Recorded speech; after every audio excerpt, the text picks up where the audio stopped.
Удивительная история Америки отразилась в фольклоре индейцев, афроамериканцев и белых поселенцев.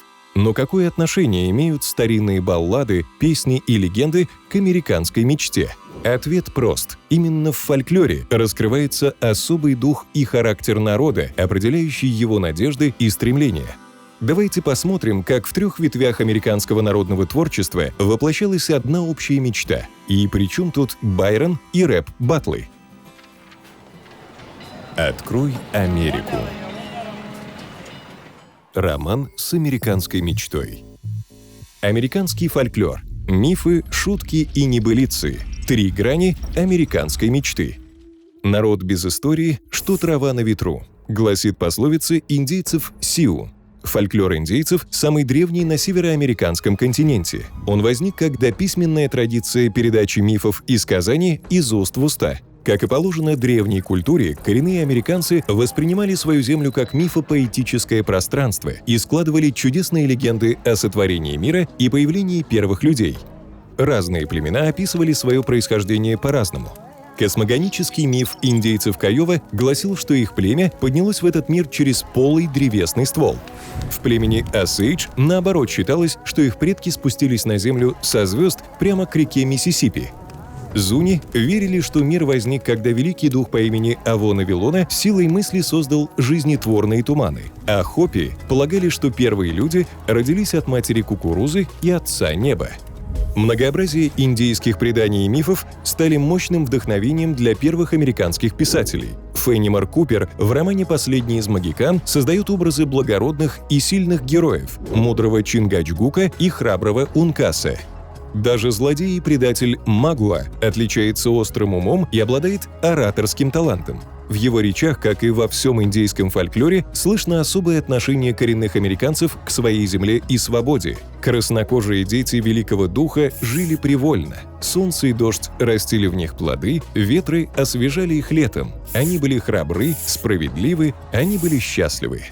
Те же ценности, свободолюбие и достоинство, характерные для героя афроамериканского фольклора. Этот уникальный сегмент народного американского творчества – результат синтеза кардинально разных традиций. Христианские мотивы тут переплетаются с африканскими языческими культурами. Чернокожие рабы были вынуждены скрывать свои мысли от эксплуататоров, поэтому основным приемом афроамериканского фольклора стало иносказание. В этом смысле они сродни европейским басням. Истории, в которых животные олицетворяли пороки и добродетели человека, перенес на бумагу и опубликовал писатель-фольклорист Джоэл Харрис. Сказки дядюшки Римуса стали популярны еще в конце XIX века и издавались в течение почти 70 лет. Главный герой этих сказок – Трикстер. Он ловко находит выход из любого затруднительного положения при помощи ума и смекалки, тонко понимая мотивы своих врагов. Так попавший в ловушку братец-кролик из знаменитой сказки о смоляном чучелке умоляет братца Лиса делать с ним что угодно, но не бросать в терновый куст. Что тот немедленно делает, и кролик благополучно убегает. Это типичная история Трикстера. Выдержка и терпение ценились не меньше хитрости, и для тренировки этих качеств в афроамериканском фольклоре появилась игра в дразнилки и образ дразнящей мартышки, которая одурачила льва с помощью хитроумных речей. Побеждал в дразнилках тот, кто наиболее хлестко оскорбил противника, а сам при этом не поддался гневу и сохранил хладнокровие. Впоследствии сказки-небылицы широко использовались в творчестве представителей Гарлемского ренессанса, а игра в дразнилки превратилась в рэп-баттл – музыкально-поэтический жанр, популярный и сейчас. Музыка всегда была важной частью афроамериканского фольклора. Искренние и пронзительные песни для труда и отдыха заложили основы джаза, покорившего мир своей сложной чувственностью. Фольклор белых поселенцев формировался в то же время, что и афроамериканский, в XVIII-XIX веках. Однако в нем на первый план вышла не внутренняя борьба за свободу, а внешняя, с суровыми условиями жизни первопроходца. Освоение новых территорий требовало смелого и целеустремленного героя, американца-пионера, ловкого охотника и выносливого следопыта.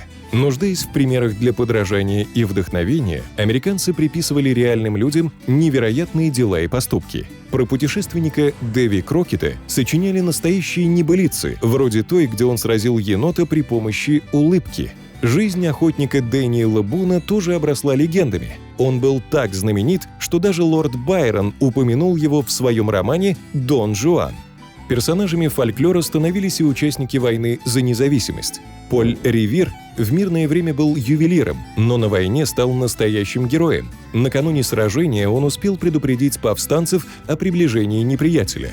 Генри Лонгфелло воспел его поступок в стихотворении «Скачка Поля Ревира». По мере продвижения на Запад народное творчество вбирало в себя представления о лучших качествах жителя молодой Америки. Так родился образ Янки, героя с множеством лиц, от задиристого колониста до амбициозного торговца, которых объединяло одно – талант рассказчика и чувство юмора. Из истории Янки вырос жанр юмористического рассказа, прославивший Марка Твена, а юмор Янки позже станут считать истинно американским. Любовь к незатейливому развлечению, розыгрышу или практической шутке американцы пронесли сквозь века и до сих пор используют этот прием в стендапе и ситкомах. Мифы индейцев, небылицы белого населения и устное творчество афроамериканцев выражают специфику духовной культуры каждого из этих народов. Они самобытны и уникальны, однако фундамент у них один и тот же. Это свойственная всем народам Америки потребность в свободе, которая заставляет всех американцев, вне зависимости от их происхождения, упрямо стремиться в будущее и верить в свою мечту.